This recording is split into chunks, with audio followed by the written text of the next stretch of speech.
ये कहानी एक ऐसे कैदी की है जिसे आजीवन कारावास मिला है। वो अपने जीवन की आखिरी सांस तक जेल के अंदर ही रहेगा।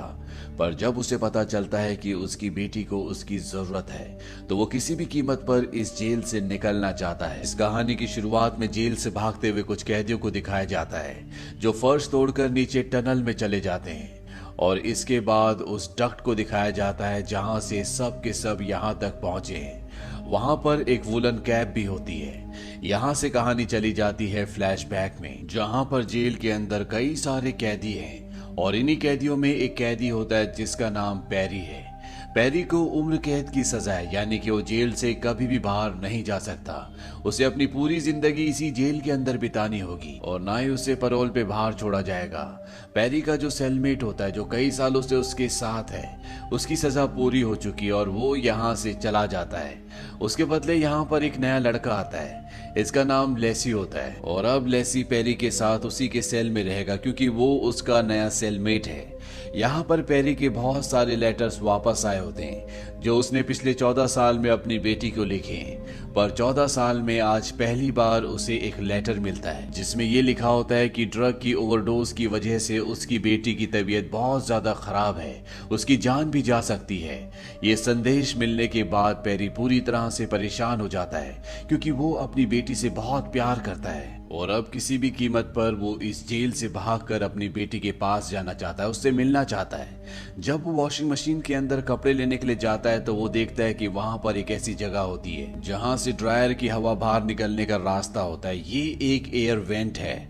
वहीं ऊपर उसे एक पानी का पाइप भी दिखता है और वो समझ जाता है कि ये दोनों नाले से कनेक्ट होते हैं और यहाँ से भागा जा सकता है। पर वो जानता है कि यहाँ से अकेले नहीं भागा जा सकता, इसीलिए वो अपने एक दोस्त जिसका नाम ब्रॉडी होता है, उसे अपना पूरा प्लान बताता है। वो कहता है कि मेरी बेटी का दिल 2 बार बंद हो चुका है और किसी भी कीमत पर मैं यहाँ से भागकर उससे मिलना चाहता हूँ। ब्रॉडी कहता है जो तुम कह रहे हो करना इतना आसान नहीं है, क्योंकि एयर वेंट पर जो सॉलिड स्टील है उसे खोलकर आगे बढ़ना नामुमकिन है।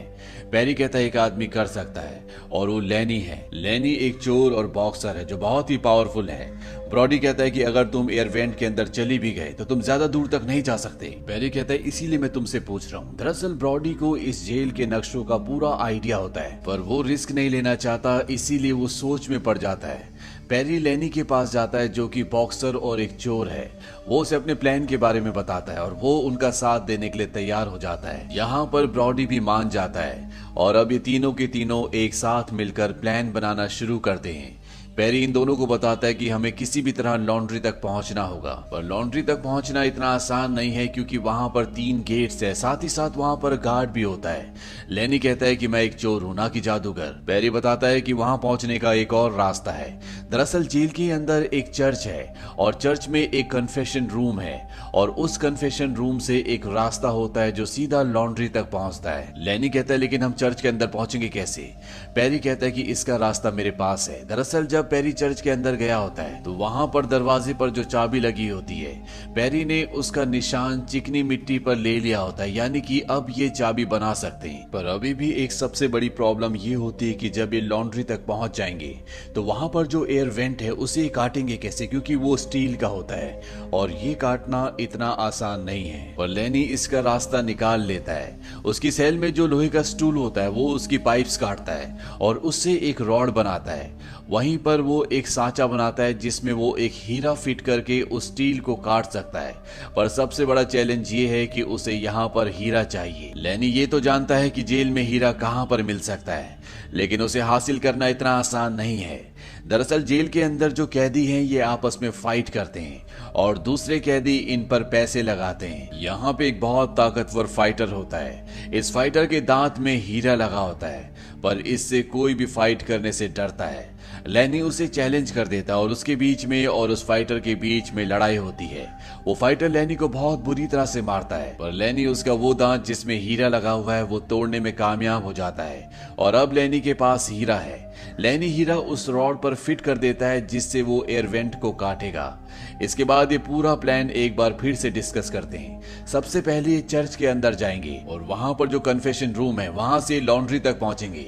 लॉन्ड्री तक पहुंचने के बाद एयर वेंट को ये हीरे से काटेंगे और वहां से आगे बढ़ने के बाद ये उस जगह तक पहुंच जाएंगे जहां पर ड्रेन सिस्टम है। ड्रेन सिस्टम से इन्हें और भी नीचे टनल्स तक जाना होगा और उसके बाद ये नदी तक पहुंच जाएंगे। नदी से होते हुए इन्हें आगे बढ़ना होगा।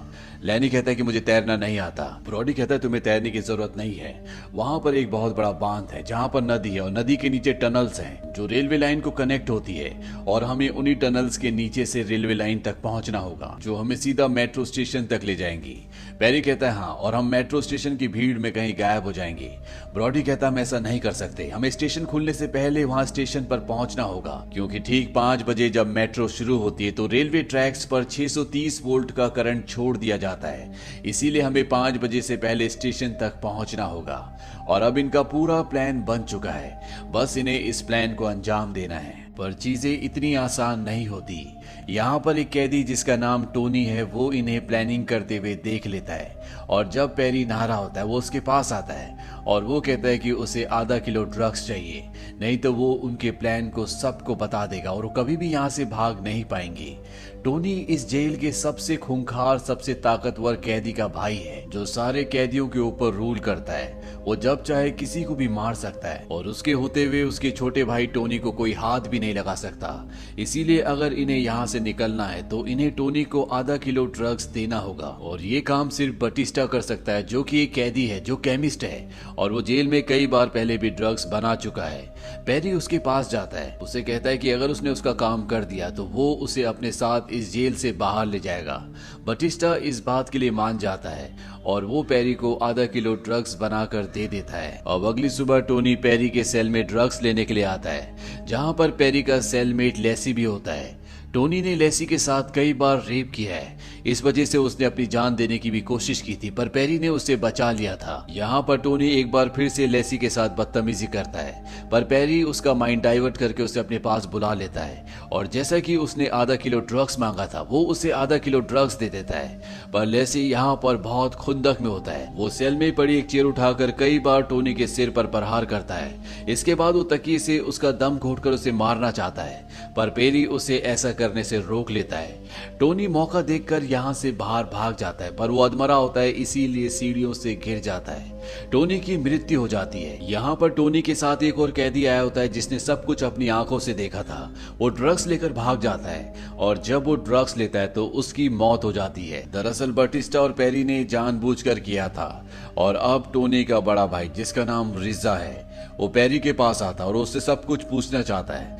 हालांकि पेरी उसे कुछ नहीं बताना चाहता पर वो कहता है कि अगर तुमने सच नहीं बताया तो मैं तुम्हारी बेटी को मार दूंगा। पेरी जानता है कि वो जेल में बैठे बैठे ऐसा कर सकता है इसीलिए उसे सब कुछ सच बताना पड़ता है। रिजा कहता है कि आज रात को तुम्हें उसे मेरे सेल में लेकर आना पड़ेगा। पेरी कहता है कि ठीक है। दरअसल आज इनका यहाँ से भागने का भी प्लान होता है और जब पेरी बाहर जाता है तभी उसके पास एक गार्ड आता है। वो पेरी को कहता है कि विजिटिंग रूम में तुमसे कोई मिलने के लिए आया है और जब पेरी वहां पर जाता है तो उसे एक लेडी बताती है कि तुम्हारी बेटी की मृत्यु हो चुकी है। इस बात से वो पूरी तरह से टूट जाता है। वो उसी के लिए इस जेल से भागना चाहता था और अब उसके पास जेल से भागने का कोई भी मकसद, कोई भी कारण नहीं है। वो वापस अपने सेल में आ जाता है जहां पर लेसी भी आता है और वो लेसी को कहता है कि तुम्हारा इंतजार रिजा अपने सेल में कर रहा है। वो चाहता है कि मैं तुम्हें वहां पर लेकर जाऊं। वो उसे अपनी बेटी की फोटो देता है और कहता है ये ब्रॉडी को दे देना। लेसी कहता है कि मैं कुछ समझा नहीं। पेरी कहता है कि मैं जानता हूं कि तुम सब समझ गए, अब तुम्हें जाना चाहिए। लेसी पेरी से पूछता है कि तुम मेरे लिए सब क्यों कर रहे हो। पेरी कहता है क्योंकि तुम मुझे किसी की याद दिलाते हो। दरअसल लेसी को देखकर उसे अपनी बेटी की याद आती है जो कि उसी की उम्र की थी। वहीं दूसरी तरफ ये दिखाया जाता है कि लेनी, बटिस्टा और ब्रॉडी ये तीनों के तीनों चर्च के अंदर चले जाते हैं और चर्च के अंदर जो कन्फेशन रूम होता है वहां पर छेद करके लॉन्ड्री की तरफ बढ़ना शुरू कर देते हैं। तभी वहां पर लेसी भी आ जाता है। ब्रॉडी लेसी को देखकर पूरी तरह से शॉक्ड हो जाता है, उसे गुस्सा भी आता है। वो कहता है कि पेरी कहां पर है।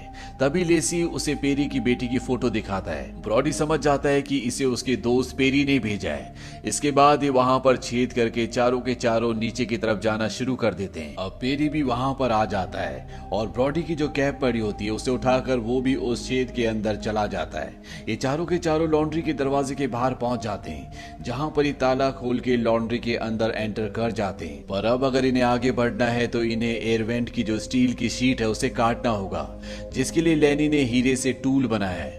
लेनी उसे काटना शुरू करता है और बहुत ताकत लगाने के बाद वो स्टील की शीट को काट देता है। ये पांचों के पांचों यहाँ से आगे बढ़ना शुरू कर देते हैं। पर कुछ ही दूर जाने के बाद ये देखते हैं कि वहां पर एक बहुत गहरा कुआं है, जहां पर ऊपर से पानी गिर रहा होता है और ये सब के सब उसके अंदर जाना शुरू कर देते हैं। वहां पर इन्हें एक एयर टाइट दरवाजा दिखता है, जिसे बड़ी मुश्किल से खोलते हैं और जब ये उसे खोलते हैं तो धरती के नीचे सुरंगों में पहुंच जाते हैं। ये सब के सब मशाल लेकर आगे बढ़ना शुरू करते हैं और तभी बटिस्टा एक दीवार से टकराता है, क्योंकि आगे दीवार होती है, यानी कि ये यहाँ से आगे नहीं बढ़ सकते।